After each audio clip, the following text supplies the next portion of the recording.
pas une histoire qui peut faire 2, 3 semaines, 1 mois. Non. Parce que nous avons trop de problèmes chez nous au Congo que nous voulons aussi d'abord résoudre. Tu veux connaître, hein? Voilà, voilà. Et après un moment, nous aurons les Banya Brazzaville, dans le Congo central. Non. À un moment donné, il faut apprendre les leçons de ce qui vous est arrivé. C'est ça le travail du gouvernement, que de venir vouloir défendre des choses insensées. Allez-y faire le travail. Il n'y a pas l'argent dépensé pour enrichir les individus ici. Dépensez l'argent, prenez soin d'eux, des soins médicaux d'urgence, tous dans les bus, bien appropriés, ils rentrent chez eux. C'est ça le bon voisinage. Le bon voisinage ne veut pas dire vous gardez les gens d'autrui. Ils ont leur famille là-bas à Brazzaville. Pourquoi vous voulez les garder chez vous? Vous les retournez chez eux. Oui, ils seront avec leur famille. Ça sera une joie comblée. Bien. Toyokani, hein? Voilà. Qui se rappelle un jour que Boulos Aloba que nous voulons restaurer l'autorité de l'État? Ça va créer des petits problèmes parmi nous. Ça veut dire quoi? Tshisekedi n'a pas l'autorité de l'État, voilà, il n'est pas autoritaire. Maintenant, Boulos est en train de dire que non, Tshisekedi ne fait rien. Vous vous rappelez, non? Bobo Sani? Maintenant, on a ligné na pesa idée moko malamu. Bola nanga bien lelo. Je suis calme avec vous. Il me reste une vingtaine de minutes, j'ai fini, je vous laisse. Vous avez la guerre au Congo pendant 30 ans. Vous mourrez 20 millions. Tout le monde est derrière, en train de bouffer chez vous. Ils mangent chez vous, ils bouffent chez vous, ils prennent vos minéraux, ils vous laissent pauvres, ils vous fouettent chez vous et ils vous tuent chez vous. 20 millions de morts. Il y a un certain président américain, lui, il vient et dit non, moi je vais mettre fin à la guerre. On doit d'abord commencer à réfléchir. Est-ce qu'il mettra fin à cette guerre-là gratuitement? Non, il ne la mettra pas fin gratuitement. Toyokani, hein? Parce que Bino ba Congolais bolingaka gratuité makasi. Voilà pourquoi on vole des millions, on pense que c'est une gratuité. L'argent de l'État, tu prends des millions dans ta poche et tu veux qu'on parle pour toi et qu'on ne puisse pas t'exposer. Quand on t'expose, oh, tu es contre Tshisekedi, pas il travaille pour lui. Mouyibi, je vais te dénoncer, tu n'es pas là pour Tshisekedi. Tu es en train de prendre le casque de Tshisekedi pour te couvrir, mais tu es un vrai voleur de la très mauvaise qualité. Donc, si les Américains disent oui, nous voulons mettre fin à la guerre du Congo. Maintenant, nous avons fait bino ndenge biso to sala comme ça là aux États-Unis. Américains koloba, ya biso izawapi. Ce qui totie fait nabitumba wana. Qu'est-ce que nous gagnons? Ah, le Congo, c'est un pays très stratégique. Allez, bofongo la Congo, botanga Congo, ezanine. Oh, au Congo, en 1945, quand la bombe atomique a été jetée à Nagasaki et Hiroshima, les États-Unis ont compris l'importance du Congo démocratique. Ils disent, hey, ça c'est un pays très stratégique. Depuis 1945, avant même votre indépendance. Et ils étaient déjà développés. Ils ont commencé dans les 1800 quelques. Donc en 1945 là-bas, il y avait déjà l'automobile, ils avaient tout ce qu'il fallait en Europe, en Amérique. Nous, on était encore dans des maisons, des chambres, des huttes. Ils ont dit non, on ne peut pas abandonner ces pays. Voilà pourquoi Lumumba a eu des difficultés majeures pour notre indépendance et consorts, parce que ces blancs-là savaient déjà que c'est un pays très important. La guerre du monde ici est terminée grâce à eux. Les Américains ont mis l'œil sur le Congo. Voilà même la mort de Lumumba qui a été entraînée par les Américains, parce que Lumumba voulait amener les communismes au Congo, pendant qu'ils disaient non, si on donne ces pays aux communistes, avec ce qu'ils ont comme minéraux, où on a éteint le Japon, la Russie va nous éteindre. Le choix est clair. Devons-nous laisser Lumumba vivre ou nous devons l'écarter de la carte? Parce que s'ils donnent ce pays à ces Russes, les Russes peuvent nous éteindre comme on a éteint les Japonais. C'était question de sécurité nationale américaine. Le Congo a été déjà pris et considéré par les Américains depuis 1945 comme étant le pays le plus important au monde, même si vous ne le savez pas. Et Lumumba est parti. Mobutu arrive.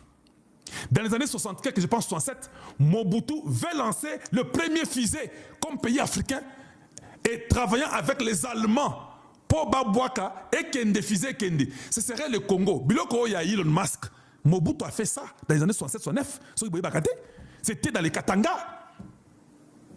vers les Manolo là-bas et consorts dans Tanganyika. C'est là où Mobutu est parti. Batiaka Biloko a fusé là-bas allemand. La CIA a infiltré le programme de Mobutu et ils ont éteint Borwane Kenda Penza Musikate Ekoya.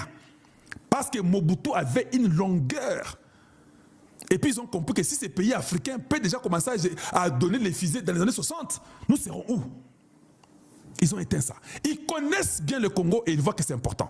Maintenant, quand le président américain arrive, il s'assoit avec son équipe, avec sa sécurité, la CIA, la NSA, tout le monde, la FBI, tout ça, service de renseignement, service secret, tout ça, ils causent.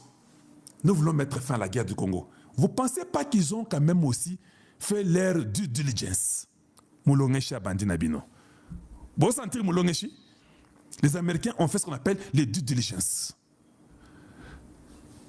La guerre ici, qu'est-ce qu'il y a, qu'est-ce qui ne va pas? Ah, l'air due diligence, l'air dit que la guerre, c'est la guerre des minéraux. Station za tokokota nakati. Itapesa viva. Soja monika sala kamungwa. Chuma mbangu kende libe. Fatime. Kala nazana esengo. Tshisekedi se fait un imbécile pour tromper, mais c'est Paul Kagame imbécile. Aujourd'hui, Paul Kagame a zangi place à Gokene. A Gokimela, what? Ah, mais c'est tango fort ncho. Tango fort no. Capitaine a commis général. Capitaine a commis ah, alors bon, moi, ça a raison. Caporal a commis major. Caporal a commis général. Ce qu'on est général, le modèle Kani. J'ai le bansa médiocre. Chef d'état-major, général. Médiocre, il a Kosakana. Traître. Franck Tumbali pour me dire, moi, ça, l'autre. Ndolo essuyé. Tu vois, on lui pour montrer, Mousselégué. Pasteur, une domination internationale européenne unie. Dieu fera. Et pourtant, tu as ensemble tout l'un. Il a pas viva. Il a pas viva. Viva. Bosiligi. Ngefera Chibangu John, sorcier. Alors, viva vérité. Tala, na yeko comprendre que Kinshasa, tala, nazo regretter mais c'est au film Mbemba. Mais c'est au film Mbemba.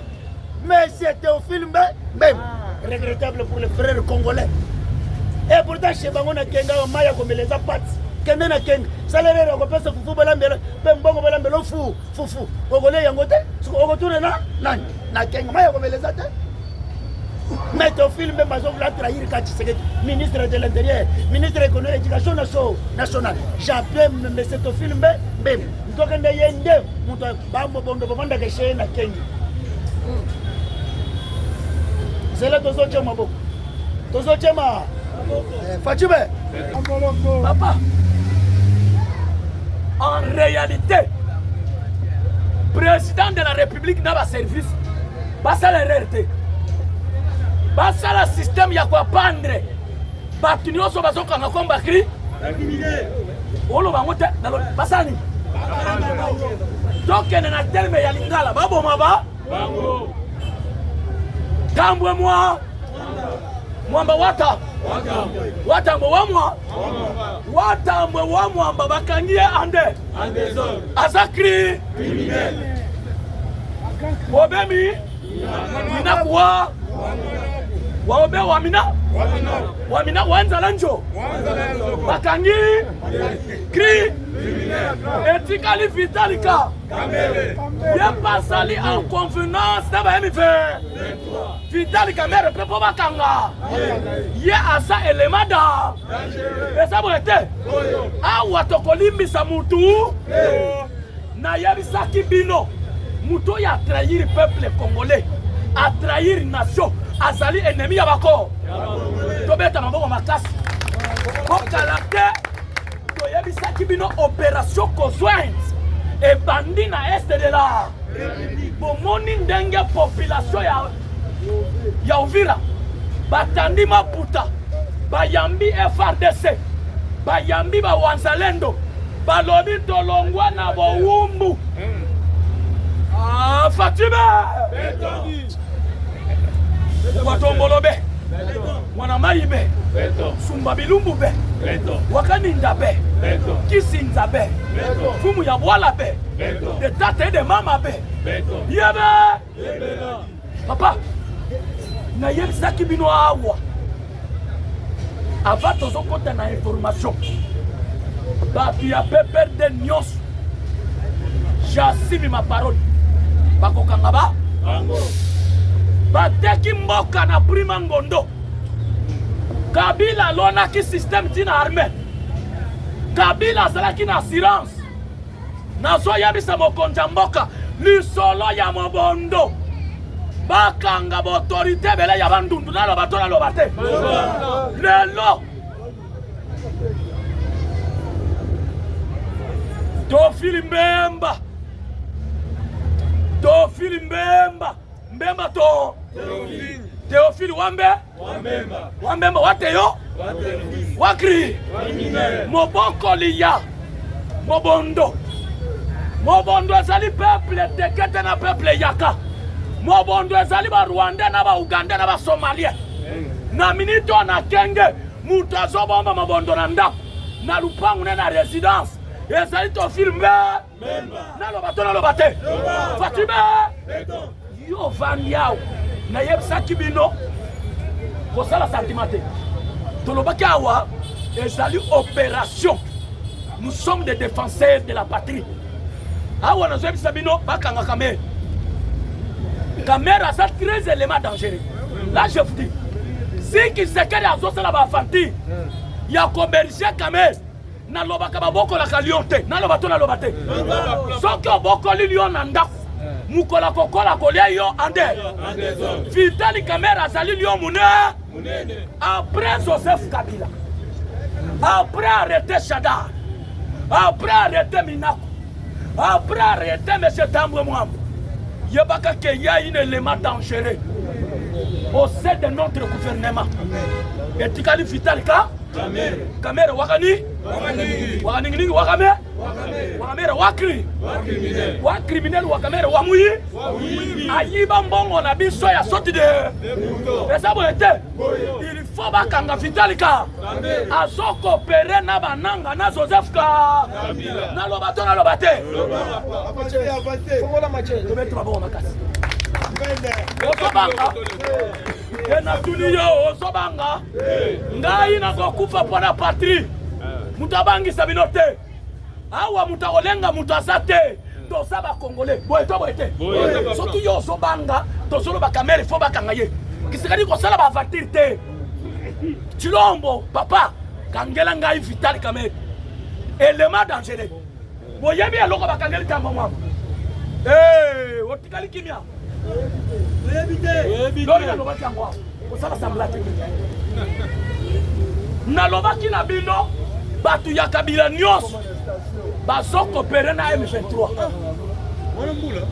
bashadar basalaki na plan bashadar bayabaki ke soki guerre na este simbite tokobimisa guerre na kati ya ville province de Kinshasa yango moni bakokende mulongoso ndenge bakangi tambo mwamba etikali bosha etikali etikali meshengoika etikali Vitali toko kanga bango ande esa boete tombola loboko kanga ba Fatima